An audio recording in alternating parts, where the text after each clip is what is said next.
we're gonna focus on Counter-Strike for this video, okay? So shut the fuck up.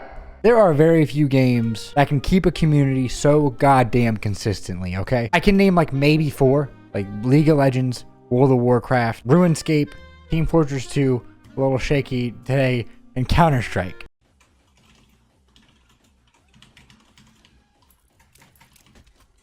Green, what's your problem, Green? What is your problem? Missile alone ramp.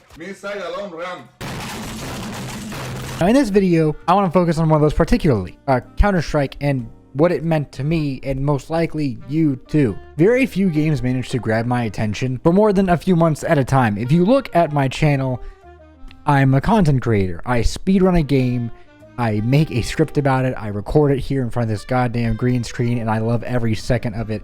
This is what I want to do for the rest of my life, and I'm hoping, if you're watching this, please click subscribe, because I'm hoping that this works out. But there are very few games that I just can't escape. And it's not often that the life force from me, hours, get taken in the thousands. And when it does, that means an obsession has formed, and by an unhealthy amount. Counter-Strike is one of those games. I have been playing on and off since I was a wee man at the ripe age of 11, and now I am 21 and I am goddamn hooked again. And I still want a butterfly knife, man. Fuck! Can't ever get one of those pieces of shit. And now I've wondered why that is. A game where a concept is so simple. It is just a 5v5 game with counter-terrorists and terrorist side. Counter-terrorists on defense defending sites, and terrorists on offense pushing those sites and trying to plant a bomb. And how that simple game can keep so many people engaged for as long as it has, when compared to countless other games that have similar qualities that just can't, that just die off in like a month. I mean, how many 5v5 games do you know of that consistently stay with that amount of community? And I think that there are a lot of factors as to why Counter-Strike performs as well as it does, and I want to talk about that in this video. And I also want to talk about why I fucking suck. God damn it, dude. I want my 20,000 premiere rating, and I can't do it because I fucking suck. And still, my friends only play Mirage. God help me. It's like going to Disney World and only being allowed in the parking lot. The game itself. On the surface, Counter-Strike is very simple, right? You've got some maps, the terrorist side, and the counter-terrorist side. Okay, 5v5 with sites that CTs need to defend and Ts need to push onto and plant a bomb to win. And it's easy to get into, and that's how it fucking gets you, dude. You're gonna be told this and think that Counter-Strike is very easy and it's very quick to pick up. And you'll try to learn it. And there is no picking it up. There is no simply casually playing Counter-Strike. Because every gun behaves differently, every situation can be played in multiple ways, most of them wrong. And you gotta train all this bullshit for hours a day. So you can do stuff like this.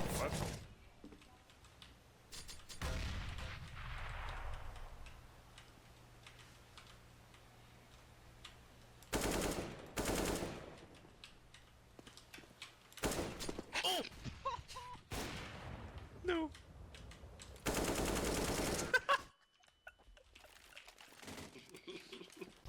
And most likely me and you aren't gonna do stuff like this, but maybe we will like once or twice in a game, if we're lucky.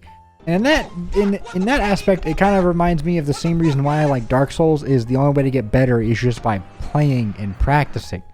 And there's a huge skill ceiling that every player can achieve if they spend the time learning it and evolving their play style, right?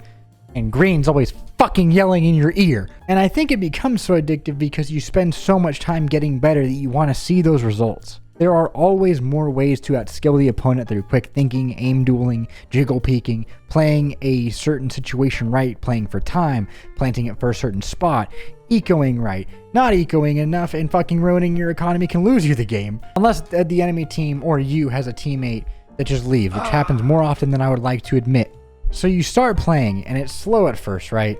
You go, oh, maybe I'll play deathmatch to warm up, just to, you know, get a little bit better at the game as a whole. And then you do that, and you play a little better.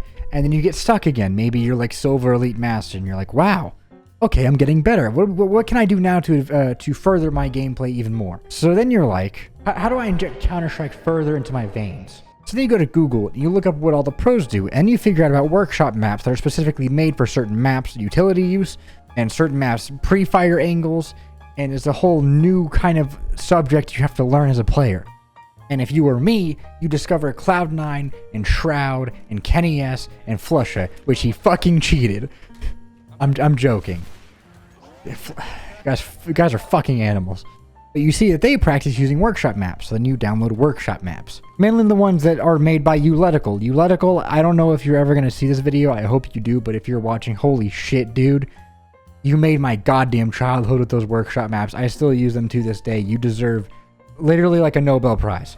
You spend hours on the utility, aim training, recoil master maps, learning how to do and play every single map that you want to learn how to play in the Premier Pool or a competitive map you maybe want to get a good rank on. You play a little more competitively and you get a little better. And you start developing all of these concepts of these certain niches that you didn't know of beforehand. Whenever you play a map enough and you have a game sense of just knowing where the enemies are probably rotating to, or certain smokes and how to cover maybe just the bottom lower half of cat so you can peek from connector to CT.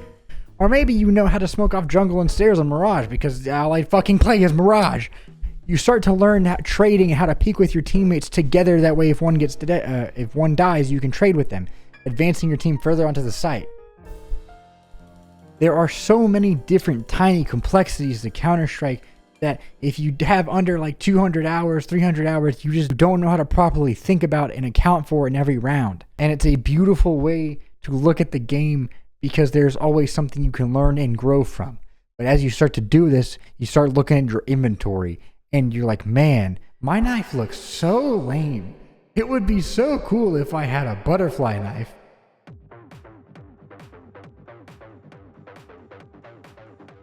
I could probably get lucky and open a knife. I could do that. So you start spending a little bit of money. You start spending a little bit of your weekly paycheck on virtual slots that you swear are bound to hit your due. It's no secret that one of the main things about Counter-Strike that has kept the community for so long is in fact the skins and economy outside of actually playing the game. I mean, fucking OniPixel is one of the most popular Counter-Strike streamers, and he literally opens a case and goes, go, go, go, go, go, go, go, go, go, and it works. It works, and I watch it. I'm a victim.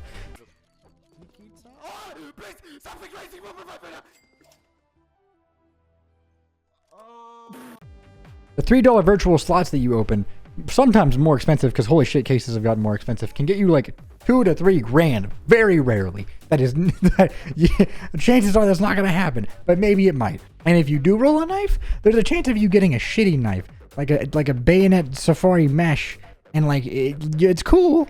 It's cool. Don't get me wrong. It's really cool. But like, what if you got a Doppler or like a lore or anything else? I mean, my God, I was one of the 13-year-olds that wanted to go on the gambling sites. You guys remember T Martin and fucking Syndicate and that whole shebang? I was one of the 13-year-olds that wanted to use that site. I was the target. That was me, man. Still, all of the skins look so cool in the stories behind them and how like the intricacies of float and skin patterns and certain fade types and certain color schemes is so intricate, and it is a vital part of Counter-Strike. Whenever I say Counter-Strike, you think of the game, then you think of like the skins and the economy behind it. It is a part of the game. I mean, I want a Dragon Lord, a butterfly knife. Am I ever going to get one? Probably not. Probably not, but I can dream. But fellas, I think I'm due soon, and I'm a gambling man. There are people who have goddamn Ferraris in their inventory. This entire subsection of Counter-Strike is a thriving, wealthy community. If anyone has a free butterfly knife, let me know.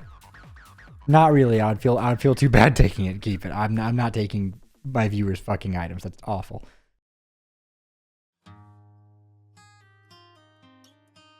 For his last part, I want to talk about, it was absolutely the most impactful section on me. I mean, this is what I remember about the game and what got me actually hooked. Whenever I was writing this section, I envisioned that this had multiple meanings, and I want to expand on that. I have around 2,000 hours in Counter-Strike, and I know that that's not as much as some of you guys probably have, but that is still me playing over the past 10 years off and on, and getting back into it over and over again, only to get like MG, and then stop playing. And over the past 10 years, I have watched this game change entirely. And I have so many memories with my friends playing whenever I was 13 or 14 in middle school and high school, staying up super late playing Dust 2 whenever it was still in the competitive pool back in Counter-Strike Go.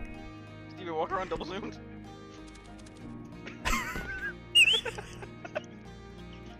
Oh my God, turn. So much funnier if you did that.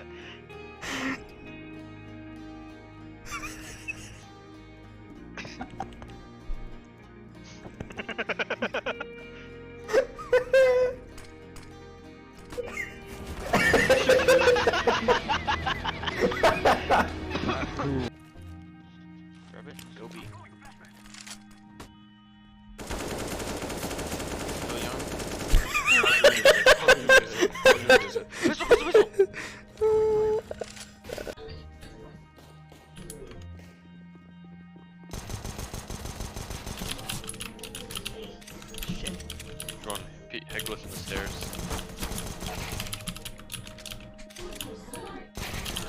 Oh my god! Sit down. Good shit. Sit down.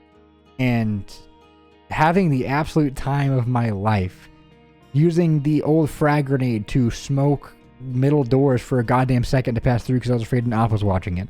And now I'm 21 and I'm still doing it on Mirage in Counter-Strike 2 and I'm having a goddamn blast again. And me and my friends were actually talking about how we feel like we're 15 again playing this game. Nothing has changed, but everything has changed. And I think that it's the environment that Counter-Strike fosters between friends. You can do the stupidest shit and play strat roulette or just lose and laugh for hours, or you can coordinate together, become better as a team, and it becomes a legitimate bonding experience where you guys grow together. And it feels great whenever you demolish people. And there is a second part that I wanted to go over with this, and it is the moments in history that Counter-Strike has had that probably all of you have experienced with me. I mean, watching Shroud on Prime Cloud9 make plays that are forever in my brain has impacted me beyond like any meaning. Shroud is originally why I started doing this.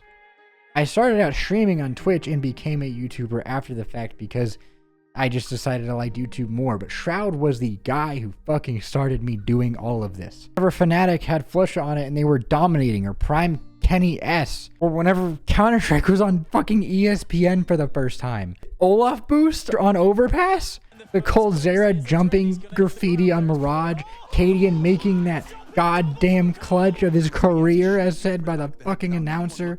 And there's so much history to this game that if you are in it, you just know. You know how hard that shit is, and you know how once in a lifetime to witness something like that is. Prime Anomaly? Holy shit. Papa Anomaly. I miss both of them. I still watch them. I don't know what I'm talking about. When I used to genuinely root for Counter-Strike teams and watch all of the tournaments with my friends, it was an entirely different thing. It transcended a game. It became a community. Albeit a very fucking weird and strange community, it was still a community. And that community is there every night. I'm still here almost like monthly, at least. It's 2025, and I still queue Mirage, and I still have never reached global. Thank you guys so much for watching. This one is genuinely just a heart piece because I fucking love Counter-Strike, and I will always love Counter-Strike from playing it younger, whenever I was with my brothers, with my friends, and growing up playing it. I will always like it. I hope you guys have a wonderful rest of your day.